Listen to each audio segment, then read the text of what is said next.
October 14, 1943. 8th Air Force Headquarters, High Wycombe, England. The teletype machines rattled through the night. 60 bombers lost. 600 men dead or missing. Black Thursday. The message from Colonel Curtis LeMay arrived at 2,147 hours. Without long-range fighter escort, the daylight bombing campaign was unsustainable. He requested the immediate suspension of deep penetration missions. General Henry Arnold set the telegram aside and reached for the secure telephone line to Washington. The entire strategic bombing doctrine of the United States Army Air Forces hung in the balance. What none of them yet knew was that a single aircraft already in production, though not yet deployed in significant numbers, would revolutionize the air war over Europe. Within 4 months, American fighters would be engaging German interceptors over Berlin itself. The Luftwaffe's meticulously constructed defensive network would crumble under the relentless pressure of an aircraft that combined British engineering expertise with American mass production capability. The P-51 Mustang would not merely escort bombers to the German capital, it would destroy the Luftwaffe as an effective fighting force. The mathematics of strategic bombing had always been brutal. By October 1943, American bomber crews flying from England faced near certain death or capture. 25 missions constituted a full tour of duty. The average life expectancy of a B-17 crew was 15 missions. The Luftwaffe had established a defensive system of extraordinary sophistication. 3 lines of defense stretched from the French coast to Berlin. The first line, along the Channel coast, consisted of single-engine fighters that struck bomber formations as they crossed occupied Europe. The second line, deeper into France and Belgium, featured twin-engine fighters armed with rockets and heavy cannons. The third line, protecting the German heartland, contained elite units flying the latest Messerschmitt Bf-109G and Focke-Wulf Fw-190A fighters. German radar stations tracked bomber formations from takeoff over England. Controllers vectored fighters with remarkable precision. The defensive network functioned like a massive conveyor belt. Fighters attacked, expended ammunition, landed to refuel and rearm, then took off again. A single bomber formation could face the same German pilots 2 or 3 times during a mission. General Adolf Galland, commanding the German fighter forces, had refined these tactics to deadly effectiveness. His pilots attacked head-on, exploiting the B-17's weakest defensive zones, concentrating on squadron leaders, knowing that destroying the lead aircraft would disrupt the entire formation's bombing accuracy. Twin-engine fighters loitered beyond effective defensive fire range, lobbing rockets into bomber formations,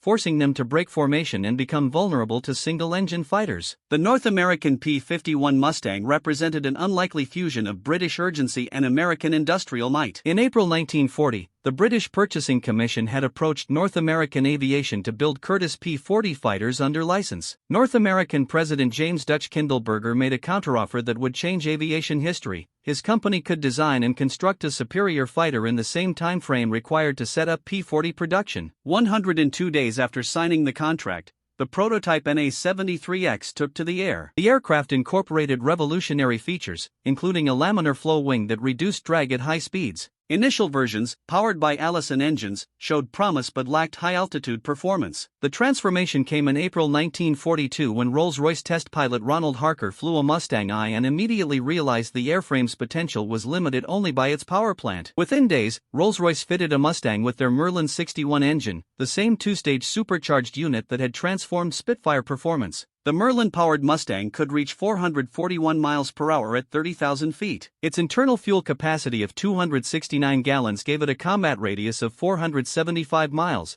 extended to 850 miles with external drop tanks. Berlin lay 580 miles from the American bases in East Anglia. The Packard-built V1650-3 engine produced 1,490 horsepower at altitude, maintaining power where German fighters began to struggle. Lieutenant Colonel Thomas Hitchcock Jr., assistant military attaché in London, became the Mustang's most passionate advocate. A 10-goal polo player and former Lafayette Escadrille pilot, Hitchcock understood both the technical and tactical potential of the aircraft. His reports to General Arnold emphasized a critical point. The Mustang could not only reach Berlin but also fight effectively upon arrival and return safely. Major General Adolf Galland commanded JG-26 when the first American bombers appeared over France in August 1942. A veteran of the Spanish Civil War, the Battle of Britain, and the Eastern Front, Galland had accumulated 94 aerial victories by his promotion to General der Jagdflieger in November 1941. He grasped the strategic implications of the American daylight bombing campaign better than most German leaders. The Americans sought something the Luftwaffe had failed to achieve over Britain,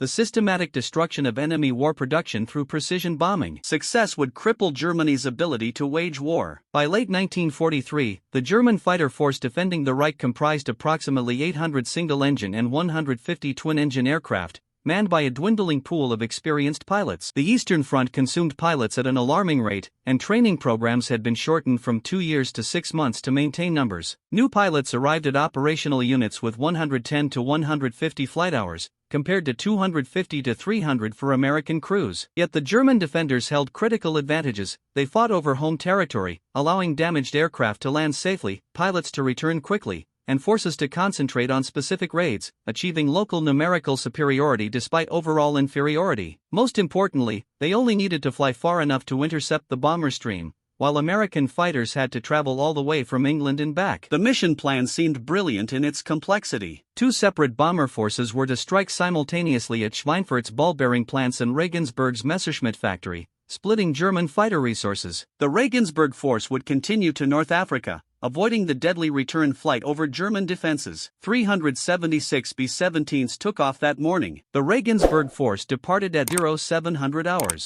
Fog delayed the Schweinfurt force by 90 minutes, disrupting the plan's timing. German fighters that had attacked Regensburg had time to land, refuel, rearm, and engage the Schweinfurt force. Lieutenant Colonel Bayer Jr., flying with the Regensburg force, later wrote, "Swarms of fighters queued up for their attacks. Our formations began to disintegrate as B-17s fell, burning or exploding. The sky was filled with parachutes, debris, and tracer fire. 60 B-17s were lost, and 600 men killed, wounded, or captured." The Luftwaffe had demonstrated that unescorted daylight bombing was unsustainable.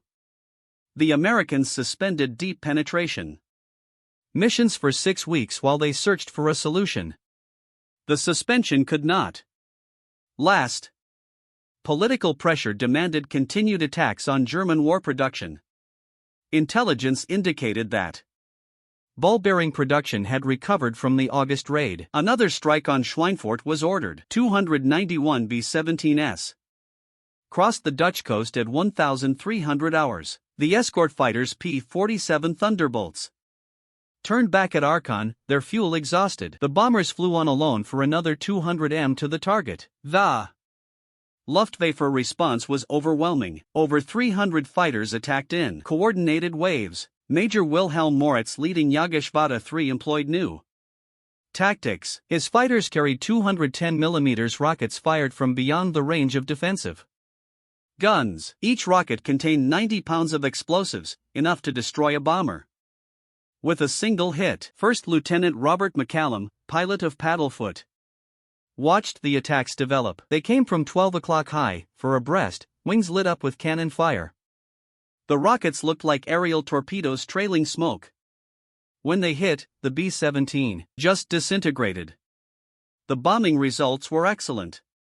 Reconnaissance photos showed severe damage to the ball-bearing plants, but 60 bombers had been lost with another 17 written off due to damage. 650 men were casualties. Among the survivors, morale collapsed. The daylight bombing offensive had reached its crisis point. The first P-51B Mustangs arrived at RAF Boxstead in Essex on November 20, 1943. The 354th Fighter Group, technically part of the 9th Air Force, was immediately placed under 8th Air Force operational control. The pilots had trained on P-39 Airacco Cabras and P-47 Thunderbolts. Few had flown the Mustang before arriving in England.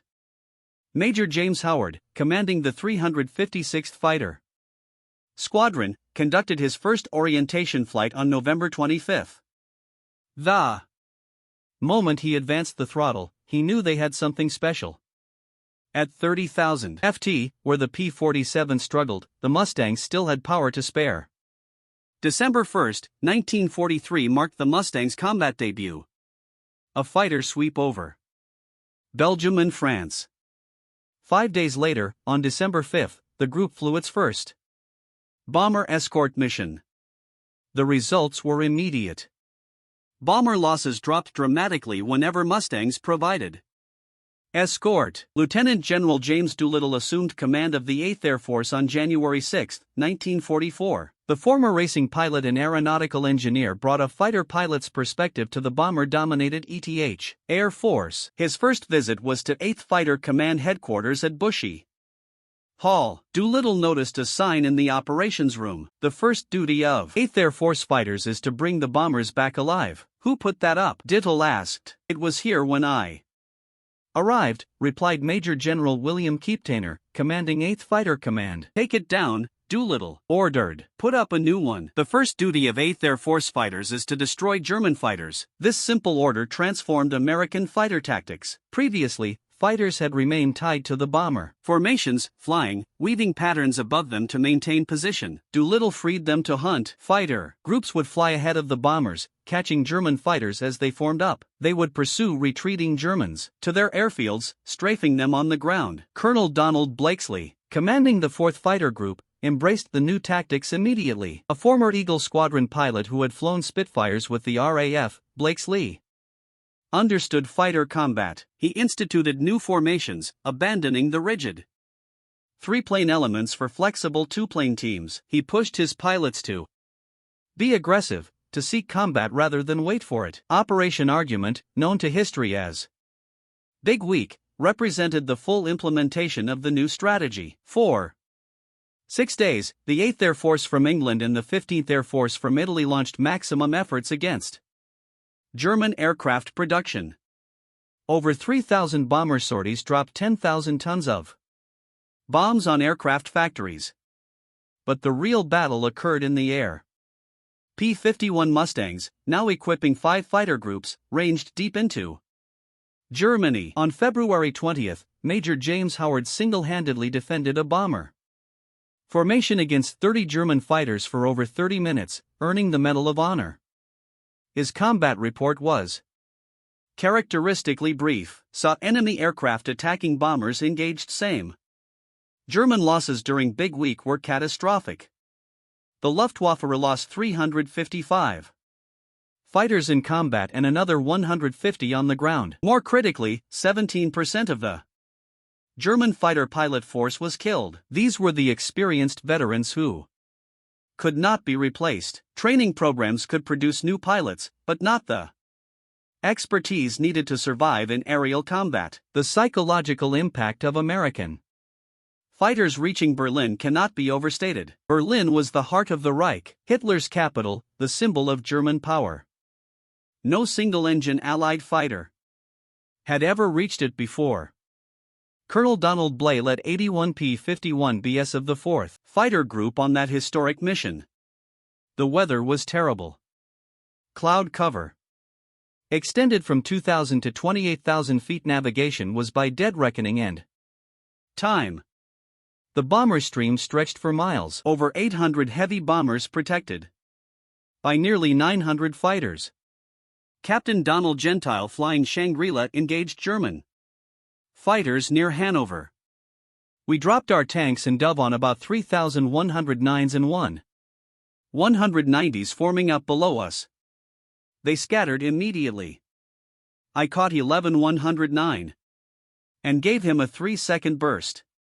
He rolled over and went straight down. The Luftwaffe response was fierce, but disorganized. German controllers had not anticipated fighters over Berlin. Radio intercepts captured their confusion and disbelief. Many German pilots refused to believe the P-51s were American aircraft. Lieutenant Colonel Jack Obrensley, leading the 358th Fighter Squadron, remembered reaching Berlin. The flak was incredible at bomber altitude. But we were above it, looking down on this massive aerial battlefield. And we were there, American fighters over the German capital. 2 days later, the 8th Air Force returned to Berlin in even greater strength.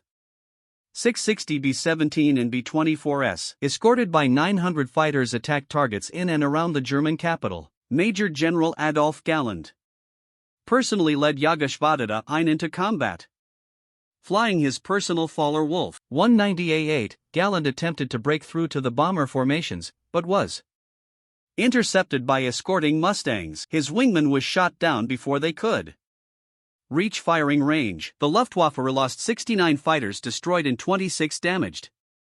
American losses were 35 bombers and 11 fighters. The arithmetic was clear. The Luftwaffe could not sustain such losses while the Americans grew stronger each day. With 7 fighter groups equipped.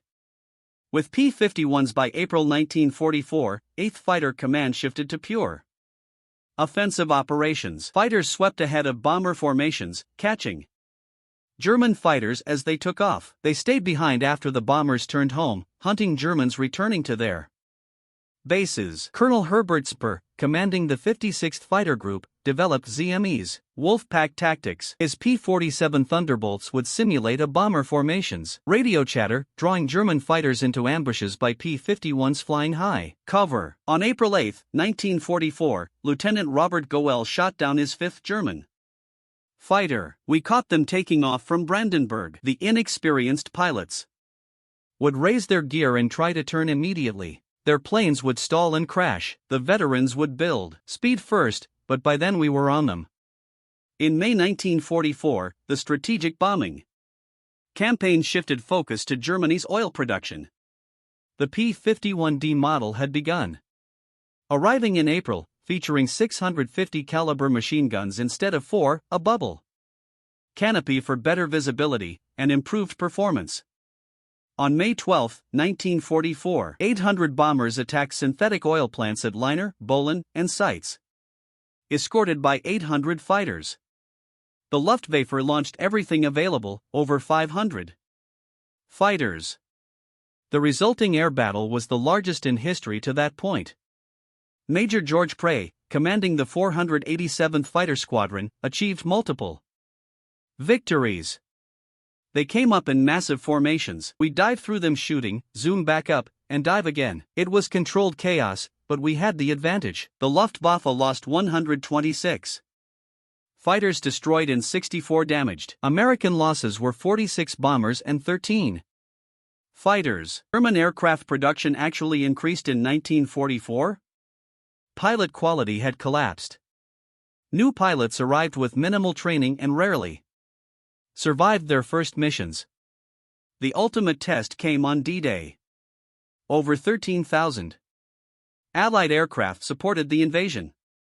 The Luftwaffe managed only 319 sorties over the invasion beaches. Allied fighters claimed 42 German aircraft destroyed for the loss of 35 Allied fighters. Lieutenant Colonel John Meyer flew 3 missions on D-Day. We owned the sky completely. We'd patrol over the beaches without seeing a single German aircraft, then fly inland, destroying German convoys trying to move in daylight. The Luftwaffe's absence over Normandy represented complete defeat. Fighter units had been pulled back to defend the Reich.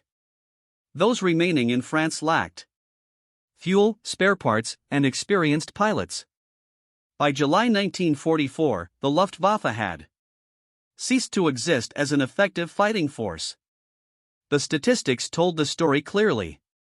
In January 1944, the Luftwaffe had approximately 2,395 single-engine fighters. By June, despite producing over 3,000 new fighters, operational strength had fallen to 1,523. Pilot losses were catastrophic. 2,262 fighter pilots lost in the first 5 months of 1944. American fighter claims for 1944 totaled 5,954 German aircraft destroyed in aerial combat and 4,131 destroyed on the ground. The P-51 Mustang accounted for 4,950 of these victories. Mustang losses totaled 2,520 aircraft, a victory-to-loss ratio of nearly 2:1. The transformation was remarkable. In October 1943, the 8th Air Force had nearly suspended operations due to unsustainable losses. By June 1944, American bombers could attack any target in Germany with acceptable casualties. The key difference was fighter escort. Specifically the P-51 Mustang's ability to accompany bombers deep into enemy territory. The destruction of the Luftwaffe buffer had consequences far beyond the bombing campaign. Without air cover, German ground forces in Normandy were subjected to devastating tactical air attacks. Allied fighter bombers destroyed tanks, trucks, trains, and artillery with impunity. The German army's mobility, its greatest tactical advantage, was eliminated. The Eastern fronts suffered equally. Luftwaffe units transferred west were unavailable to support Wehrmacht operations against the Soviet Union. The Red Air Force achieved air superiority by mid-1944, contributing to the catastrophic German defeats of that summer. German war production, despite Albert Schar's organizational genius, could not overcome the effects of strategic bombing. Oil production fell from 196,000 tons in May 1944 to 30,000 tons in September. Aviation fuel production virtually ceased. Luftwaffe training flights were cancelled for lack of fuel. New aircraft sat idle on airfields. The psychological impact on German morale was profound. Cities deep within the Reich were subjected to daylight precision bombing. The Luftwaffe, once the symbol of German military might, could no longer protect German civilians. The technological lessons learned influenced military aviation for decades. The combination of high-altitude performance, long range, and heavy armament became the standard for fighter aircraft design. The importance of industrial capacity, training systems, and tactical innovation had been proven decisively. The P-51 Mustang represented more than technological advancement. It demonstrated the decisive importance of industrial capacity in modern warfare. North American aviation produced 15,000 Mustangs during the war, with peak production reaching 600 aircraft per month. German aircraft production, despite reaching record levels in 1944, could not match this output while simultaneously replacing losses on three fronts.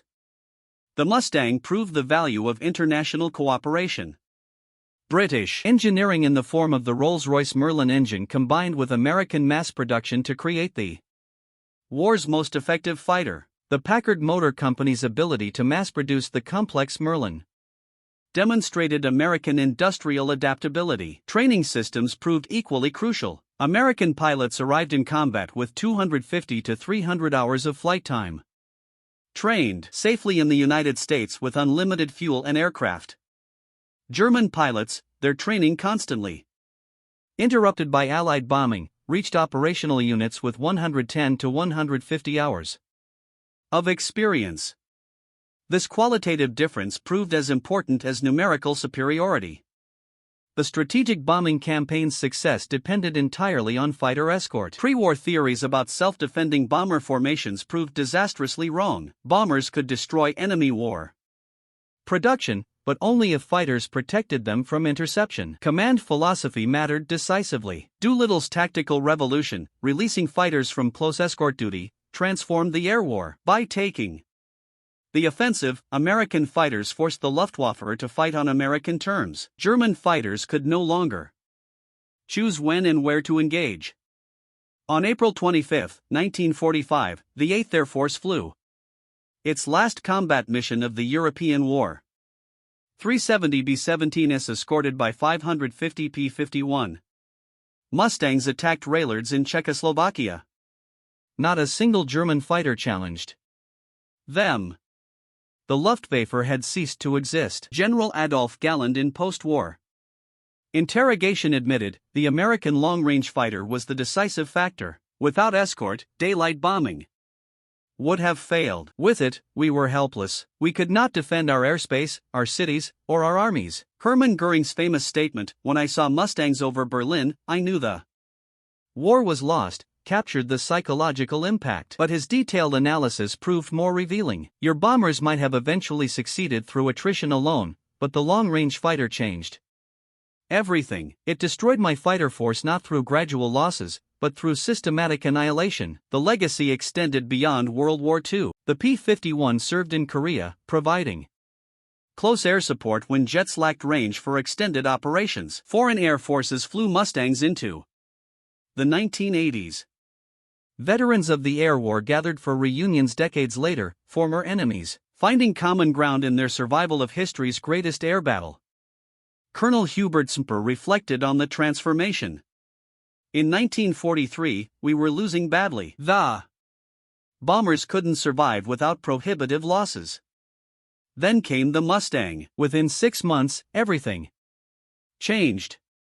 It wasn't just the aircraft. It was the entire system of training, tactics, leadership, and industrial support. But without the Mustang's capabilities, none of it would have mattered. The United States Air Force Museum displays a restored P-51D painted as Shimmy 4 flown by Major George Prey, the highest-scoring Mustang ace with 26.83 victories. Visitors often ask why this particular aircraft receives such prominence among jets and spacecraft. The answer lies in historical impact. The P-51 Mustang demonstrated that technological superiority, industrial capacity, and human courage could achieve the impossible. It proved air power could be decisive in modern warfare. Most importantly, it showed democratic nations could produce weapons and warriors capable of defeating tyranny. When faced with existential threats, the transformation from Black Thursday to air supremacy took less than 6 months. In October 1943, American bombers faced annihilation. By April 1944, American fighters dominated German skies. The catalyst was a single aircraft type, combining the best of British and American engineering. Today, historians debate strategic bombing's effectiveness and morality, but none dispute fighter escorts' decisive impact on the campaign's success. Without the P-51 Mustang, the combined bomber offensive would have failed. With it, Allied air power helped destroy Nazi Germany's ability to wage war. The arithmetic was profound.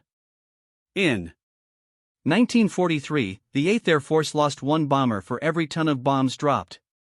By mid-1944, that ratio improved to 1 bomber for every 40 tons delivered. The difference was measured in thousands of lives saved. General Karl Spaatz, commanding United States Strategic Air Forces in Europe, offered the final assessment. The P-51 was the weapon that won the air war over Europe. Everything else, bombers, crews, ground support, intelligence, would have been wasted without fighter escort to target. The Mustang gave us that capability. In the skies over Germany, young men in P-51 Mustangs defeated the Luftwaffe and secured Allied victory. Their achievement ensured D-Day's success, enabled the bombing campaign, and hastened the end of World War II in Europe. The Mustang had done more than provide fighter escort. It had changed the course of history.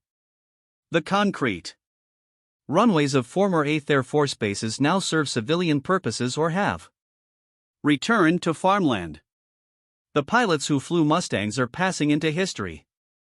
But their achievement endures, proof that technology and courage can overcome impossible odds. At Duxford Air Museum, a restored P-51D regularly flies demonstrations. The Merlin engine's distinctive sound and the Laminina flow wings' graceful lines remind visitors of when such aircraft represented aviation's pinnacle. Children watch and wonder while veterans remember when squadrons of Mustangs filled European skies. The guide explains specifications and combat records, but the P-51's true legacy transcends statistics. It lies in the transformation from defeat to victory, from desperate defense to overwhelming offensive power. America's P-51 Mustang overwhelmed the Luftwaffe through more than just technical superiority. It succeeded through the convergence of international cooperation, industrial might, tactical innovation, and human courage. Faced with catastrophic losses, the United States Army Air Forces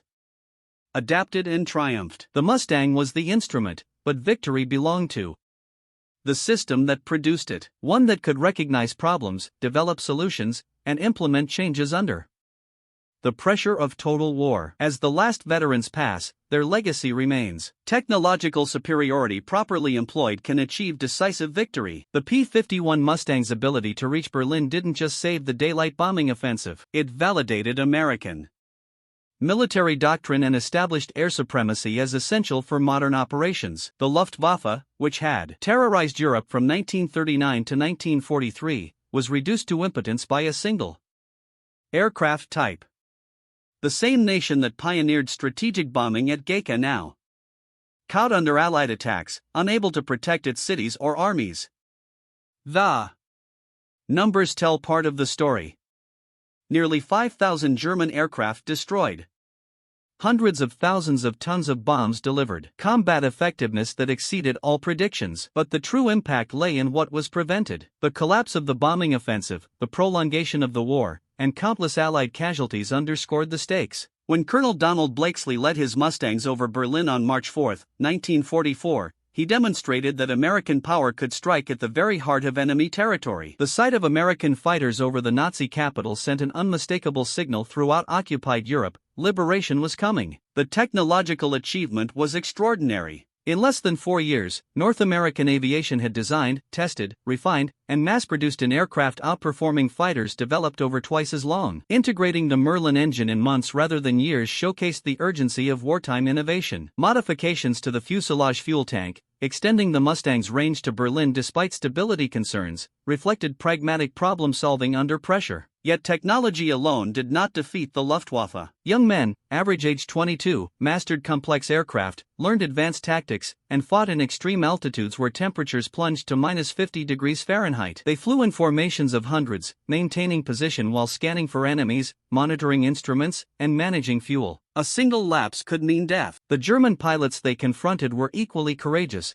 defending their homeland against overwhelming odds. By 1944, many Luftwaffe aviators had flown their third or fourth aircraft type, each with different handling characteristics, engaging Americans by day, British by night, and Soviets in the east. Operating from airfields under constant attack with dwindling fuel and spare parts, the human cost was staggering. The 8th Air Force lost 26,000 killed, with 28,000 captured, while the Luftwaffe lost roughly 40,000 pilots, mostly in the final 18 months. Each loss represented personal tragedy, families devastated, potential unrealized. From this tragedy emerged transformation. The P-51's success proved that air superiority was essential for modern military operations. Ground forces could not maneuver under enemy air attack, naval operations required air cover, and strategic bombing depended on fighter escort. Lessons learned over Germany shaped military doctrine for generations. The end came rapidly. In January 1944, the Luftwaffe remained formidable. By June, it was shattered. By September, it existed mostly on paper. The speed of its collapse testified to the effectiveness of American strategy and the decisive impact of the P-51. Decades later, key lessons remain clear. Technological advantage can overcome geographic obstacles. The P-51's range neutralized Germany's strategic depth. Industrial capacity is crucial in prolonged conflict. America's ability to produce thousands of Mustangs while simultaneously building bombers, training pilots, and supplying allies proved decisive. Tactical innovation multiplies technological superiority. Doolittle's offensive fighter employment transformed the P-51 from a defensive asset into an offensive weapon. Most importantly, the P-51's success demonstrated a democratic nation's ability to mobilize effectively for total war. The aircraft was designed by a company that had never previously built fighters, powered by a foreign engine, and flown by civilian volunteers just 3 years earlier. This achievement underscores the strength of democratic society when confronting existential threats. The P-51 Mustang's legacy extends beyond military performance. It symbolizes American ingenuity, industrial capability, and determination. It embodies the Anglo-American alliance that proved decisive. Most fundamentally,